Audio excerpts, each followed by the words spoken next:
How you know I'll be able to pull it off? I was only 18 when it ain't no shit, didn't have no real skin in the game, nothing. Welcome back, ODHtv Powerbook 4 Force last season. Let's talk about Jenard. By the way, stick around to the end and check out the OD Hustle store. Link in the description. Before I explain why he's the best character, I just want to share a video I saw on his Instagram. I used to live right there in that apartment building.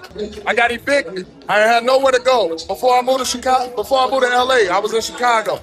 I got evicted, I ain't had nowhere to go. I used to walk around all night, and I would come to this Dunkin' Donuts 24 hours, sit in there, charge my phone, write scripts on my laptop, and figure out a way to move to LA.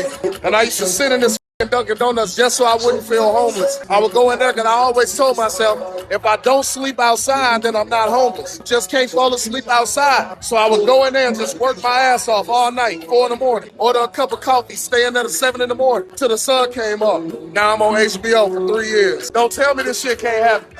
This was something I saw on his Instagram. I just thought it was a dope story, but back to the video. Alright, so for me, Jenard's character is the best character on the show, besides Tommy and D-Mac. And I think he's even above Tommy because I think the writing was better for Tommy in the original Power. In my opinion, Jenard carries the show. Every once in a while, the show gets a little redundant, a little repetitive, but then there's a Jenard scene and it brings you back.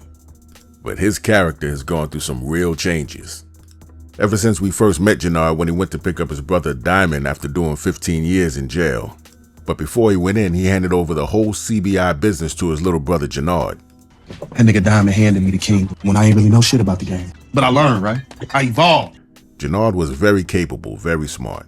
Before he took over CBI, he was headed to an Ivy League school. He ran that whole organization without knowing anything about it while Diamond was locked up. And he never missed an opportunity to remind everybody how long he kept everything on track. A lot of shit has changed in 15 years. I hear you, but a lot of shit has changed in 15 years. Put in 15 years, I ain't moving away from none of this shit. It was me who ran CBI for 15 years, but I didn't run this shit for 15 years. It's for 15 years, nigga! And from the beginning, Jenard was tough. They made it a point to show us the cauliflower ear for a reason. He was a fighter. Me and Big Bro having a conversation here. Boy, you and Big Bro ain't having shit. Making deals with dangerous dudes. Baby Boy and his hitters, keeping them in check. Is you CBI? Nigga, yeah, I'm CBI. Okay, that's the answer. Get it done. Jenard knew his worth and he wasn't gonna let anybody, not even his brother, get in his way. I am not your little brother just happy to be at the table. I earned my seat. And since the first episode, he's been warning everybody about Tommy and how they needed to take him out. And truth be told, had they listened to Jenard, none of this would have happened. He was really the only one that was right in this whole show. We all love Tommy, but we do know Tommy does destroy everything he touches. This fight, motherfucker, just do whatever the fuck you wanna do. But then the second season came and we met his girl Shanti, Delilah for real. And she just started treating this dude like a clown, making plans for him like he doesn't know what he's doing, trying to take over CBI and to get Jenard to murk his own brother. You still good with taking out your brother, right? Along with his other problems, she emasculated this man so much he became an addict. Wake the up! You look good than a motherfucker. You beautiful, boo. God damn. Look at your mouth. Jenard became a junkie and recovered in the same episode. But Shanti, she says whatever she wants to Jenard. I am not that bitch. Step your pussy up. You got me, motherfucker? Wait, what? Relax, okay? Wait a minute. Wait a minute. Wait, first of all, you're not gonna speed past that like you didn't just say what you just said. And since then, it's gotten worse. She's been flexing on him, putting hands on him. Why you always coming at me like that? Which ultimately led to this. Oh my God, bro. Oh, hell no, man. What the fuck, man? You ain't gonna back out on taking out your brother, are you? But amidst all that, she's still asking him the same question if he's willing to take out his brother. And we knew he wasn't with that because he already told Shanti there's a version of this story where they don't push Diamond out. And Jenard and Diamond were starting to get close again because Diamond started taking his advice against Tommy. Let him talk. And Jenard was able to do what Tommy and Diamond couldn't do. He was able to keep the whole coalition together. Take that bass out your voice, Jay. Is that you right, Tommy? It was easy to see that Kris Lofton's character, Jenard, was going to be able to influence Diamond and get him back on his side. And for me, it wasn't the script, it was his acting that allowed him to give his character, Jenard, an actual personality that kind of let us know who he was while Diamond was in jail for all those years and able to keep the whole operation running without having any experience. So if you're thinking I'm reading too far into these characters, I'm not. This is what these actors do. They don't just go out there and just read lines. They try to give their characters backstory, even if the writers didn't give them backstory. They try to give them backstory and reasons and motivation for acting a certain way. Then they go out there and deliver their performance.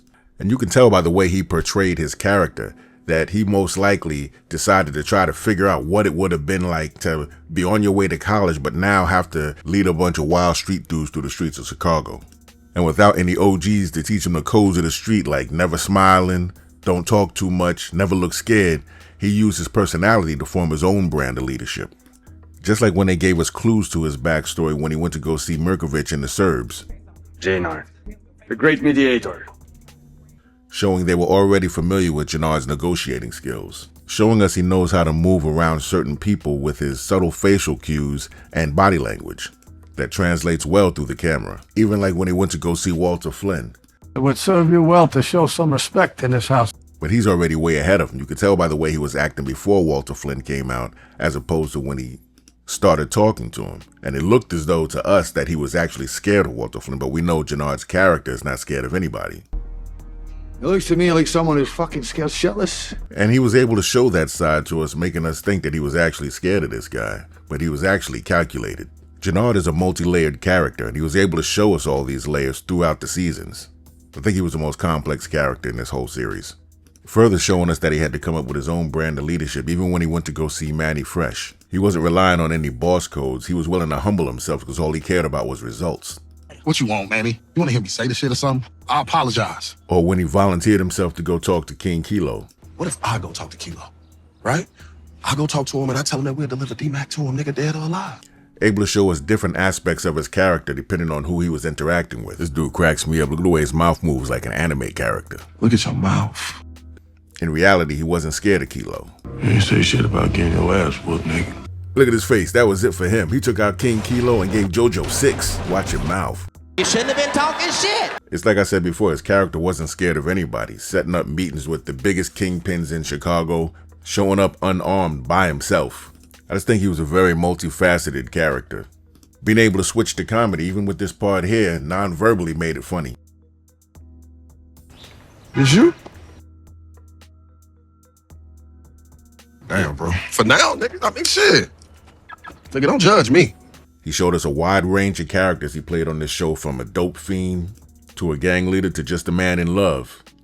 And then to top it off, they gave us this powerful scene at the end of episode 9. I'm just saying, bro, if you got anything that you need to just get off your chest, I'm here for it. Again, with the non-verbal acting, you can just tell by what he's doing here, there's a lot going through his mind, and you could start to insinuate, well, maybe he's thinking that he wants to tell him about the plan that him and Shanti had, or maybe he wants to tell him how much he loves him. But he settled for this. You ain't cost me shit.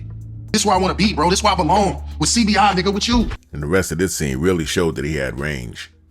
This scene hit just as hard as when Kane was crying over Monet and Ghost. Remember Monet got shot and Kane was still tied up and he was yelling for her to wait? Wait,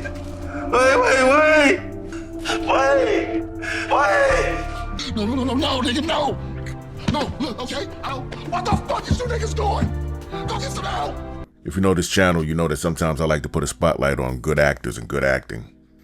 I just don't see this dude getting knocked off in episode 10. I might be wrong, but I just don't see it.